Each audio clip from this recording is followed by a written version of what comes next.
성경 말씀 함께 봉독하신 다음에 하나님 말씀 함께 나누겠습니다. 성경 말씀은 누가복음 2장 52절 말씀 한 절입니다.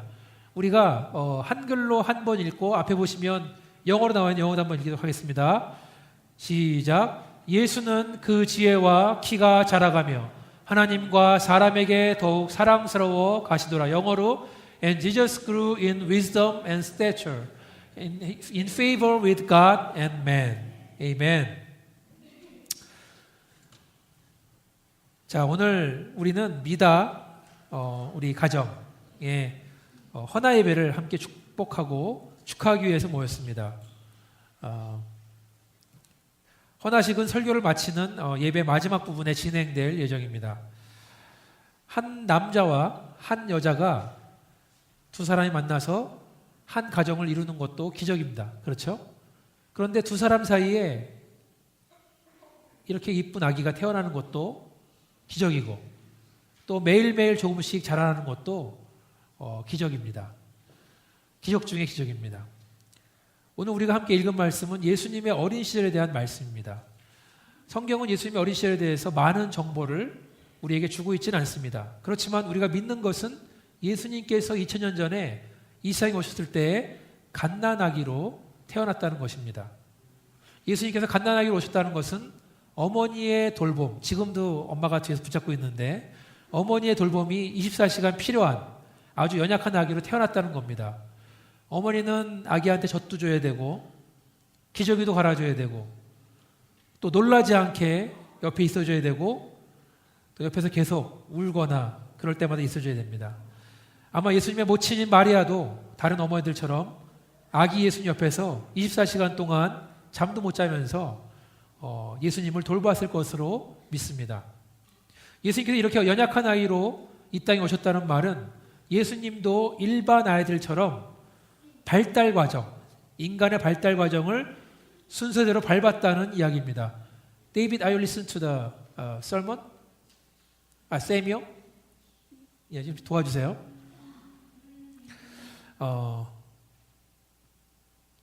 그렇죠. 예수님도 우리처럼 유아기, 유년기, 소년기, 청소년기를 거쳐서 장년기까지 책에 나오는 인간 성장 발달 과정을 다 겪었습니다. 아까도 말씀드린 것처럼 성경은 예수님 어린 시절에 대해서 많은 얘기를 해주고 있지 않습니다. 우리가 아는 것은 예수님이 아기로 태어나자마자 헤롯 왕의 칼을 피해서 온 가족이 이집트로 이사를 갔다는 것입니다. 그리고 이집트에서 몇 년을 살다가 다시 이스라엘의 나사렛 동네로 오셨다는 얘기입니다. 그리고 누가복음 2장은 예수님 어린 시절에 대해서 다루고 있습니다. 오늘 우리가 함께 읽은 이 구절은 예수님 어린 시절을 한 문장으로 요약한 구절입니다. 예수는 그 지혜와 그 키가 자라가며 하나님과 사람에게 더욱 사랑스러워 가시더라. 자, 지금 읽어드린 말씀에서 예수님이 자라갔다 그랬는데 어떤 부분이 자라갔습니까? 말씀을 자세히 보시면 답이 나와 있습니다. 첫 번째로 지혜가 자라갔다. 여러분, 아기들을 보면 그 지혜가 자라는 것은 마치 스폰지가 물을 빨아들이는 것처럼 수많은 정보들을 받아들이고 있다는 것을 아실 겁니다. 저도 두 아이들을 키우면서 놀랐을 때가 한두 번이 아니었습니다. 이런 말 하면 팔불출이다 라고 말할 수 있는데 미나가 애기였을 때 이제 말을 막 시작했을 때예요. 근데 아마 오늘 주인공인 미다보다 조금 더 컸을 때입니다. 근데 미나가 말을 시작하고 난 다음에 이제 말을 잘하잖아요. 좀 잘할수록 이런 말을 하는 거예요. 아빠, 우리가 옛날에 이랬었지? 말하는 거예요. 근데 미나가 말한 옛날은 미나가 말도 하기 전에 그때 일을 얘기를 하는 거예요. 여러분 믿어주십니까? 네, 여러분이 팔불치라 불러도 이건 사실입니다. 그래서 아이들은 부모가 하는 말, 하는 행동, 더 나아가서 부모가 생각하는 것, 은연중에 뱉은 말들까지도 우리 아이들은 다 기억을 하고 있습니다. 그 작은 머릿속에 이런 것들이 다 저장되고 있는 거예요. 곧바로 표현되지는 않더라도 무의식 중에 우리 아이의 기억 속에 모두 남게 됩니다. 그리고 언젠가는 그것들이 밖으로 나오게 마련입니다. 지혜가 자랐다는 말은 예수님도 배웠다라는 거예요. 예수님 다른 아이들처럼 말도 배우고 글도 배우고 생활하는 법도 배웠습니다. 그리고 예수님의 아버지 요셉의 직업은 목수였었는데 아마도 예수님은 아버지를 도와서 목수의 일도 배웠을 것이다. 그래서 30세가 되어서 본격적으로 공생애에 들어가기 전까지는 집에서 큰아들로서 목수로서 가족을 부양했을 것이다라고 생각합니다. 여러분, 이 목수였던 예수님은 아주 좋은 목수였을 것이다. 그래서 생활에 필요한 여러 가지 그 물건들을 마치 예술 작품처럼 만들어서 많은 사람들이 기쁨을 줬을 것이라고 생각을 해봅니다. 지혜가 자란다는 것은 단순하게 초등학교, 중학교, 고등학교, 대학교에 공부를 했다는 것을 의미하는 것이 아닙니다. 사람은 대학을 졸업한 다음에도 죽을 때까지 배워야 된다. 특별히 다른 사람을 가르치는 사람은 잘 배우는 사람이어야 됩니다. 그러니까 나는 어느 정도 나이 먹었으니까 더 이상 배울 게 없다라고 말하면 안 된다는 거예요. 세상이 바뀌고 있잖아요. 배워야 됩니다. 또한 지식이 자란 것이 아니라 지혜가 자랐다고 말하는데 이 말은 단순한 정보가 머릿속에 들어갔다는 것이 아니라 이 정보를 가지고 생각하고 판단하고 적용하고 바른 길로 이끄는 것이 바로 지혜다. 그렇죠? 그래서 여러분 인터넷에는 수많은 정보를 아는 게 중요한 게 아니에요. 내가 어떻게 지혜롭게 사는가가 중요한 겁니다. 정보가 모자라서 못 사는 게 아니에요. 지혜가 없어서 못 사는 거지. 누가복음 2장을 보시면 예수님의 부모들이 예수님을 그 성전에서 잃어버린 얘기가 나옵니다. 3일 뒤에 부모가 다시 성전에 와서 예수를 발견했을 때 예수님은 성경 교사들과 함께 성경에 대해서 토론을 하고 있는 장면이 나옵니다. 그때도 배우시는 거죠. 예수님께서 나면서부터 모든 것을 다 알고 있는 천재가 아니었다. 예수님은 배웠고 그리고 어린 나이부터 성경을 많이 아셨다라는 것입니다. 그렇게 예수님은 지혜가 자라났습니다. 또 두 번째로 뭐가 자라났죠? 오늘 말씀 보니까 키가 자라났다. 키가 자라났다는 것은 육체적으로 성장하는 것을 말합니다. 아까 말씀드렸듯이 예수님은 모든 인간 발달 과정을 겪었어요. 또 키가 자랐다는 말은 건강하게 자랐다라는 말입니다. 건강한 신체에서 건강한 정신이 나온다는 말도 있는데 아마 예수님은 어린 시절에 동네 애들과 함께 어머니가 밥 먹으러 오라고 부를 때까지 하루 종일 뛰어놀았을 것이다라고 저는 생각합니다. 그 당시에 어떤 운동 경기가 인기 있을지 모르지만 아마 친구들과 함께 시합도 많이 했을 것입니다. 예수님은 그렇게 키가 자라났다. 또 어떤 부분이 자랐습니까? 예수님은 하나님에게 더 사랑스러워 가셨다라고 나왔어요. 영어 성경에도 grew, 이 grew라는 단어, 자라다라는 단어가 이런 모든 단어를 묶고 있습니다. 하나님에게 더 사랑스러워 갔다는 말이 포함된 겁니다. 네 번째로 예수님은 사람들에게 더 사랑스러워 갔다. 예수님이 지혜가 자라고 키가 자라고 하나님에게 사랑을 받고 사람들에게 더욱 사랑을 받았다 그랬었는데 이것은 지성이 자라나고 육체가 자라나고 사회성, 사람들과 함께 사는 거, 사회성이 자라나고 영성, 하나님과의 관계, 영성이 자랐다는 것을 말합니다. 사람들에게 사랑을 받았다는 말은 사회성을 말하는 거예요. 영어로 소셜 스킬이죠. 중요합니다. 사람을 사귈 줄 알아야 돼요. 사람들 사귀고 알아가고 사랑을 받고 주는 것 반드시 필요한 기술입니다. 살아가면서 아이들이 꼭 배워야 됩니다. 또 하나님으로 사랑받았다는 것은 영성을 말합니다. 예수님은 기도와 말씀을 통해서 매일 하나님을 알아간 줄 믿습니다. 한 아이가 자라갈 때에는 그렇게 지성이 자라고 육신, 사회성, 영성 이 모든 영역이 골고루 자라나야 되는 것이 반드시 필요한 줄 믿습니다. 어느 하나가 자라지 않으면 곤란해지는 겁니다. 저는 우리 미다가 이 네 가지 부분 지혜가 성장하고 육신이 성장하고 사회성이 자라나고 또 영성 성장이 골고루 자라나기를 간절히 기도합니다. 또 그렇게 잘 자랄 줄 믿습니다. 우리 부모님도 믿으십니까? Say amen. amen. 자, 우리는 오늘 헌화식으로 예배가 모였습니다. 그런데 저는 오늘 예배를 준비하면서 설교의 제목을 성경적 가정교육이라고 정했습니다. 오늘의 말로 성경에서 말하는 부모, 성경에서 말하는 자녀에 대해서 깊이 생각을 해볼 수 있는 기회라고 생각합니다. 저는 오늘 설교를 통해서 성경은 부모님에게 어떻게 자녀를 키우라고 했는지 함께 알아보기 원합니다. 또 성경은 자녀들에게 과연 어떻게 부모님을 대하라고 했는지 알아보길 원합니다. 여러분들 오늘 주보에 있는 이 그 구절들을 함께 보셔야 됩니다. 이쪽에 아마 없는 것 같은데 이거 나눠주세요. 여기 성경구사 있으니까 누가 좀 나눠주시면 좋을 것 같습니다. 먼저 부모에게 주시는 하나님의 말씀입니다. 성경은 먼저 자식은 하나님이 주시는 축복이라고 말하고 있습니다. 시편 127편 3에서 5절을 보니까 뒤에 많이 있는 것 같아요. 보라, 자식들은 여호와의 기업이요 태의 열매는 그의 상급이로다. 젊은 자의 자식은 장사의 수중의 화살 같으니 이것이 그의 화살통에 가득한 자는 복되도다. 그들이 성문에서 그들의 원수와 담판할 때에 수치를 당하지 아니하리로다. 아이들은 하나님 주시는 유산과 같은 것이고 상급과 같은 것이라고 말하고 있습니다. 마치 자식은 전쟁에 싸우는 장사의 화살과도 같다. 그래서 화살통에 화살이 많으면 전쟁에서 승리한다. 그래서 자식으로 인해서 용사는 전쟁에서 이기고 승리한다 그럽니다. 저는 자녀가 둘입니다. 아이들이 점점 자라나고 이제 큰애는 대학을 갈 정도로 나이가 됐습니다. 그러니까 2명으로는 부족하다는 생각이 간절합니다.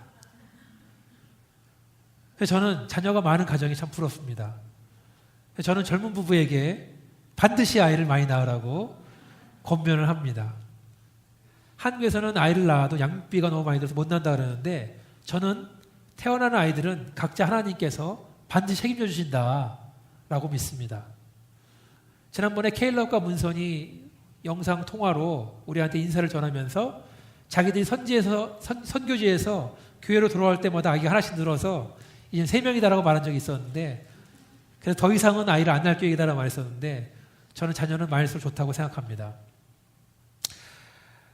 결혼에 대한 그 자료를 많이 보시면 결혼생활 만족도라는 그래프가 있습니다. 그림으로 제가 보여드릴 수 없지만 설명을 드리자면 결혼생활 만족도는 W자로 만족도가 되어 있습니다. 신혼 처음에는 만족도 높아요. 위에 있죠. W 시작될 때 높잖아요. 근데 신혼부부가 되면 이제 서로 콩깍지가 눈에 씌워서 다 좋아 보이는 거죠. 아마 우리 교회에서는 성진과 랑랑양이 아마 결혼 만족도는 최고다라고 말할 수 있겠습니다. 그렇지만 결혼 만족도 그래프는 아내가 첫 아이를 임신하면서 급격히 내려갑니다. 만족도가. 그런 다음에 아기가 태어나면서 바닥을 치는 거예요. W에서 처음에 굽어진 부분이 바닥을 치는 겁니다. 어떤 어머니는 출산 우울증에 걸리기도 합니다. 아이를 낳으면 다 해결되었었는데 아이를 낳으면 힘든 게 끝난 게 아닙니다. 이제부터는 육체적으로 힘들어집니다. 밤에 피곤한 몸을 이끌고 자다가 아이가 우는 소리가 들리면 깨어납니다. 그래서 젖도 물려야 되고 기저귀도 갈아줘야 되고 달래기도 해야 됩니다. 우리 푸른이 공감합니까? 베이비 캐리어도 한 손으로 날라야 되고 그렇죠? 그 다음에 카시트에 막 넣었다 뺐다 해야 됩니다. 유모차도 끌어야 되고 기저귀랑 간식을 담은 가방을 메고 다녀야 됩니다. 어머니는 정신적으로 육체적으로 많은 스트레스를 받습니다. 결혼 만족도는 바닥을 치고 있는 거예요. 그리고 필요할 때는 남편이 보이지가 않습니다. 한밤중에 아이가 울 때 남편은 꿈쩍도 하지 않습니다. 어떻게 하냐고요? 다 경험담입니다. 그렇지만 아기가 자라나면 결혼 만족도 조금씩 올라갑니다. W가 올라가듯이 올라갑니다. 근데 그러다가 또 떨어지는 거예요. 언제 떨어지겠습니까? 퀴즈. 아이들이 티네이저가 되면 떨어지는 거예요. 이때는 육체로 피곤한 것이 아니라 정신적, 감정적, 심리적으로 피곤합니다. 매일 아이와 전쟁을 벌입니다. 소리도 지릅니다. 어디서 저런 게 태어나서 나를 힘들게 하는가 원망도 합니다. 잠잘 때를 보면은 천사 같은데 깨어나면 악마 같습니다. 그렇지만 이 아이들이 자라나면 다시 결혼 만족도 올라갑니다. 그래서 결혼 만족도 가장 높을 때가 언제인지 아세요? 아이들이 장성해서 독립을 해서 집을 나가면 만족도가 가장 올라갑니다. 그때는 신혼 때보다 더 올라간다고 말을 하고 있습니다. 물론 아이들이 집을 떠나는 것은 아쉽지만 아이들이 집에 없으면 부부관계도 더 좋아집니다. 그동안 애들을 키우느라 못했던 것들도 다 하고 이제까지는 아이들의 행복을 위해 살았다면 이제부터는 자신들, 부부의 행복에 집중을 합니다. 이렇게 말하면서 오늘 헌화식을 하는 두 사람 부모를 보니까 참 갈 길이 멀구나 쯧쯧쯧 불쌍한 마음이 들기도 합니다. 그 힘든 길을 앞으로 어떻게 갈래? 라고 생각도 해봅니다. 성경 자녀에 대한 축복을 뭐라고 말합니까? 시편 128편 3절을 보니까 내 집 안방에 있는 내 아내는 결실한 포도나무 같으며 내 식탁에 둘러앉은 자식들은 어린 감람나무 같으리로다. 식탁에 둘러앉은 자식들이 감람나무와 같다고 했습니다. 감람나무 뭐냐면 올리브나무입니다. 올리브나무가 자라나면 올리브가 많이 열리죠. 잘 알겠지만 올리브 열매를 그냥 먹기도 하고 또 기름을 만들기도 하고 특별히 중동 지방에서는 귀하게 쓰이는 나무입니다. 그래서 집에 올리브나무 한 그루가 있어도 그 집은 부자다라고 말했습니다. 근데 식탁에 둘러앉은 자녀들이 올리브나무 같다라고 말한 것은 그 아이들이 자라나면 많은 올리브나무가 집에 있다는 얘기입니다. 그 말은 그처럼 아이들이 부모에게 기쁨과 만족을 준다는 얘기입니다. 지금은 밥을 떠 먹여야 되지만 언젠가는 얘들이 자라나서 부모를 떠 먹을 것이다. 믿으십니까? 아멘. 자녀가 부모를 물질적으로 공경하는 것은 성경적인 얘기입니다. 반드시 자녀 여러분은 꼭 부모님에게 물질적으로 모시기를 축원합니다. 또 잠언 말씀 보니까 자녀를 키우는 방법에서 이렇게 말하고 있습니다. 채찍과 꾸지람이 지혜를 주거늘 임의로 행하게 버려둔 자식은 어미를 욕되게 하느니라. 자, 부모는 필요하다면 자녀에게 매를 들어야 됩니다. 부모가 자녀에게 매를 들고 징계를 해야 자녀의 지혜가 자란다고 말했습니다. 자녀를 방치하는 것, 그냥 두는 것은 나중에 그 부모를 욕되게 한다라고 말하고 있어요. 체벌에 대해서 말씀드리자면 체벌은 어렸을 때 해야 됩니다. 애들이 크고 나면 체벌은 오히려 역효과, 부작용을 불러일으킵니다. 그렇지만 어렸을 때 맴매의 무서움을 알고 나면 아이들은 한정없이 까불지 않습니다. 자기들이 스스로 경계선을 짓는 거예요. 이 경계선, 부모님이 정해놓은 경계선을 벗어나면 매를 맞는다. 여기서 멈춰야 된다라고 생각을 합니다. 저도 어렸을 때는 아버지한테 매를 엄청 맞았습니다. 많이 맞고 자라서 그래도 조금 사랑구실을 하는구나라고 생각을 합니다. 우리 애들도 어렸을 때는 매를 많이 맞았습니다. 가서 사랑의 매 가져와라. 그러면 즐거움을 하는 거예요, 애들이. 손을 싹싹 빕니다. 다시는 그러지 않겠다고 닭통 같은 눈물을 흘립니다. 그렇지만 자녀를 키울 때 부모가 명심해야 될 것이 있습니다. 그것은 자녀를 징계하되 그들을 노엽게 하지는 말라. 골로새서 3장 21절 보니까 아비들아 너희 자녀를 노엽게 하지 말지니 낙심할까 함이라. 에베소 6장 4절은 또 아비들아 너희 자녀를 노엽게 하지 말고 오직 주의 교훈과 훈계로 양육하라. 여기서 자녀를 노엽게 한다는 말은 단순히 화가 나게 한다는 말이 아닙니다. 이 말은 누구누구의 마음을 상하게 한다. 적개심을 품게 한다. 악감정을 돋운다. 분개시킨다. 성나게 한다라는 뜻이 들어있습니다. 언제 아이들이 마음이 상하고 적개심이 듭니까? 부모가 공정하지 않을 때 그렇습니다. 부모가 자기들한테 화풀이할 때 그렇습니다. 부모가 자기 얘기를 들어주지 않을 때 그렇습니다. 나는 억울한데 부모가 이해하지 못한다 그럴 때 그렇습니다. 말이 통하지 않을 때 그렇습니다. 아이들이 노여워하면 성경을 보니까 아이들이 낙심한다라고 말하고 있어요. discouraged. 용기를 잃는다. 의욕을 잃는다. 마음의 소망이 사라진다. 여기 있는 어느 부모도 우리 자녀들이 그렇게 되기를 바라는 사람 아무도 없을 줄 믿습니다. 그럼 어떻게 되는가? 물론 제가 몇 마디 말로 이 문제를 해결할 수 없습니다. 그렇지만 짧게 말씀드리자면 부모는 자녀의 감정을 잘 살펴봐야 된다. 다시 말해서 부모도 자녀의 눈치를 봐야 됩니다. 나는 너의 부모니까 넌 내 말을 무조건 들어야 돼. 이 말은 통하지가 않아요. 물론 겉으로는 통하는 것 같죠. 그렇죠. 속으로 아이들은 반항을 합니다. 그리고 그 반항은 언젠가는 폭발을 해버립니다. 성경 부모에게 그 자녀들을 주의 교훈과 훈계로 가르쳐야 된다고 말하고 있습니다. 성경대로 가르쳐야 된다. 그러려면 부모님부터 성경을 잘 알아야 됩니다. 그렇죠? 부모님부터 성경대로 살아야 되는 줄 믿습니다. 부모는 대충 살면서 너희들은 잘 살아야 된다 말하면 말이 통하지 않는 거예요. 마치 그것은 도둑인 부모가 애들한테는 도둑질하지 마라. 똑같은 말이에요. 보고 배운 게 그건데. 그렇죠? 부모가 먼저 신앙의 본을 보여야 된다. 부모가 먼저 잘 살아야 되는 줄 믿습니다. 부모에게 주는 마지막 말씀은 창세기 말씀입니다. 창세기 2장 24절 보니까 이러므로 남자가 부모를 떠나 그의 아내와 합하여 둘이 한 몸을 이룰지로다. 이 말씀은 주로 결혼식에 하는 말인데 반드시 부모가 되는 말입니다. 그 자녀는 그 부모를 반드시 떠나야 된다는 것입니다. 독립을 해야 된다는 것입니다. 아까 결혼 만족도는 그 그래프에서 자녀가 독립을 할 때 만족도가 신혼 때보다 높아진다 그랬었는데 떠나보낼 때는 아쉽지만 자녀가 부모를 떠나는 것은 성경적입니다. 자녀가 부모를 떠나는 것은 단지 물리적인 것만 거리만 떨어지는 게 아닙니다. 재정적으로, 정수적으로 부모를 떠나야만 진정 어른이 된다는 것입니다. 제가 설교에는 미리 넣지 않았지만 여러분 이런 얘기 들어봤잖아요. 홀어머니가 외동아들 키웠는데 그 시어머니가 남편과 아내 사이에서 잘라 그러는 거, 잠을. 두 사람 사이에서 잠을 자려는. 그게 말이 되겠습니까? 안 되는 거죠. 떠나야 된다라는 겁니다.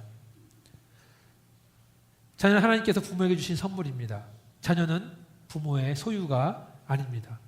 옛날에는 부모가 자녀를 소유로 알았어요. 일도 시키고. 그렇죠? 그렇지만 부모는 하나님이 주신 이 자녀가 부모의 품에 있을 동안에 잘 키워야 된다. 어떻게 키웁니까? 자녀가 하나님의 사랑을 알도록 말씀으로 가르쳐야 된다. 말로만 해서는 안 됩니다. 행동으로 보여야 됩니다. 부모가 기도하는 모습, 성경이 있고 묵상하는 모습, 또 그대로 사는 모습을 보여줘야만 아이들이 그 신앙을 따라합니다. 부모가 정말로 힘들 때 하나님 앞에 무릎 꿇고 기도하는 모습, 자녀를 위해서 눈물로 기도하는 모습과 그 기도 소리를 들어야 아이들도 그렇게 산다는 것입니다. 언제까지 해야 됩니까? 자녀가 부모의 품에서 떠나 자유롭게 날아갈 때까지. 아니, 그 이후에도 부모의 기도는 계속돼야 된다. 이 말씀은 오늘 환화식을 하는 두 사람에게만 해당되는 것이 아니라 우리 모두에게 해당되는 줄 믿습니다. 그러면 자녀는 어떻게 부모를 대해야 되는가? 잘 들으세요, 자녀들. 먼저 10계명의 5번째 계명입니다. 출애굽기 20장 12절. 내 부모를 공경하라. 그리하면 내 하나님 여호와가 내게 준 땅에서 내 생명이 길리라. 하나님께서는 모든 자녀에게 먼저 부모를 공경하라고 명령하십니다. 10개의 계명 중에 처음 4개는 사람이 하나님에게 어떻게 할 것인가 지켜야 될 명령입니다. 그리고 나머지 6개는 사람들 간에 지켜야 될 명령인데 그 중에 첫 번째, 사람에게 마땅히 지켜야 될 명령 중에 첫 번째가 부모에게 해야 되는 명령이다. 그것은 부모를 공경하는 것, 부모를 명예롭게 하는 것, 부모에게 최고의 대접을 해야 된다. 이것이 하나의 명령입니다. 효도가 성경적인 줄 믿습니다. 계속해서 잠언 23장 35절 말씀이 이어집니다. 내 부모를 즐겁게 하며 너를 낳은 어미를 기쁘게 하라. 자녀는 부모를 기쁘게 해야 됩니다. 행복하게 해야 됩니다. 그것이 하나의 명령입니다. 과연 어떻게 해야 부모를 기쁘게 해줍니까? 성공해야 됩니까? 돈을 많이 벌어야 부모가 행복합니까? 제 생각에는 자녀들이 각자의 자리에서 최선을 다하면서 행복하게 살아갈 때 부모는 행복하다. 자녀들이 하는 일에서 그들이 행복감과 만족감을 느끼면서 열심히 살아갈 때 부모님은 기뻐합니다. 자기가 하고 싶은 일을 마음껏 하면서 기뻐하는 모습을 보면 부모님은 기뻐하는 줄 믿습니다. 사랑하는 자녀 여러분, 자기가 하는 일에 최선을 다해서 노력하면서 사시기를 주님의 이름으로 축원합니다. 계속해서 어떤 말씀이 있습니까? 아들들아 아비의 훈계를 들으며 명철을 얻기에 주의하라. 아버지의 훈계를 들으라는 말에 주목하시기 바랍니다. 부모의 말을 끝까지 듣는 것도 들어주는 것도 효도다. 들어주는 것도 효도입니다. 그 말을 잘 들어야 명철을 얻는다고 말했습니다. 말을 잘 들어야 돼요. 자녀들이 조금만 배우게 되면 자기들이 부모님보다 더 잘한다고 생각을 합니다. 내가 더 잘났다고 생각합니다. 그러나 부모님이 살아오신 세월과 경험을 무시할 수가 없습니다. 그래서 부모님이 하시는 말씀, 똑같아 보이는 말씀, 고리타분한 말씀 같아 보여도 끝까지 잘 들어야 된다는 것입니다. 끝으로 한 말씀만 더 드린 다음에 설교를 마무리하려고 합니다. 골로새서 3장 20절 보니까 자녀들아 모든 일에 부모에게 순종하라. 이는 주 안에서 기쁘게 하는 것이니라.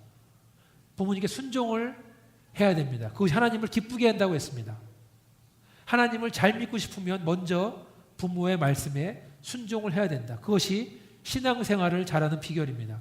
순종이란 말은 부모의 뜻이 내 생각과 다르더라도 자기의 뜻을 꺾고 부모의 말씀을 따르는 것을 의미합니다. 그게 순종입니다. 자녀가 어렸을 때에는 아버지는 마치 슈퍼맨과 같습니다. 아버지는 뭐든지 다 하는 거라고 생각을 합니다. 자녀가 10대 후반, 20대가 되면서 조금씩 아버지의 한계를 보기 시작합니다.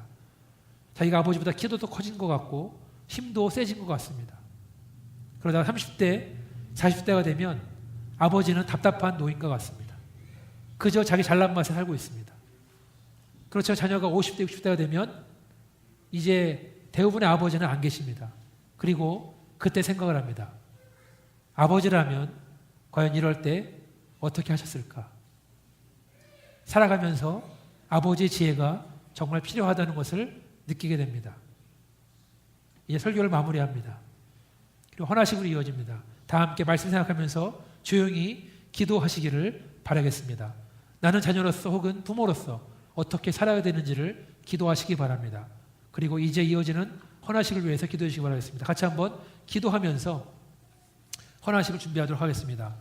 한 1분 정도 말씀을 생각하면서 아버지 하나님, 부모로서 자녀를 사랑하되 하나님께서 명령하신 것처럼 사랑할 수 있도록 주님 도와주시면서 신앙의 몸을 보일 수 있도록 하나님 인도해 주시고 그들을 품어주되 끝까지 품어줄 수 있도록 하나님 도와주시며 그들이 장성해서 자라나서 떠날 때에는 정말 신앙의 유산을 물려줄 수 있도록 하나님 도와주시기를 간절히 원합니다. 또 자녀들은 아버지 우리가 부모님을 사랑할 수 있도록 마음을 다해 순종할 수 있도록 도와주셔서 사랑할 수 있도록 섬길 수 있도록 도와주셔서 같이 한번 통성으로 1분 정도 기도하시겠습니다. 아버지 하나님 감사합니다. 주님께서 아버지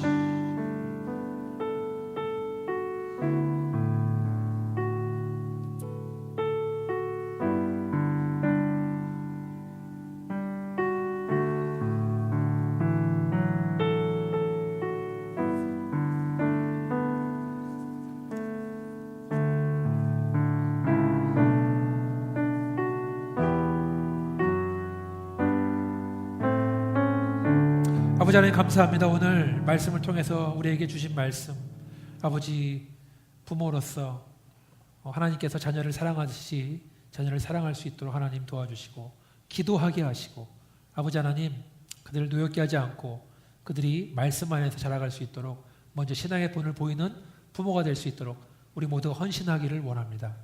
또 아버지 하나님 자녀로서 부모를 사랑하고 섬길 수 있도록 효도할 수 있도록 하나님 도와주시고 부모 아래 순종하며 들을 수 있도록 하나님 도와주시기를 간절히 바라고 부모님의 신앙을 배울 수 있도록 닮아갈 수 있도록 하나님 도와주시기를 간절히 바랍니다.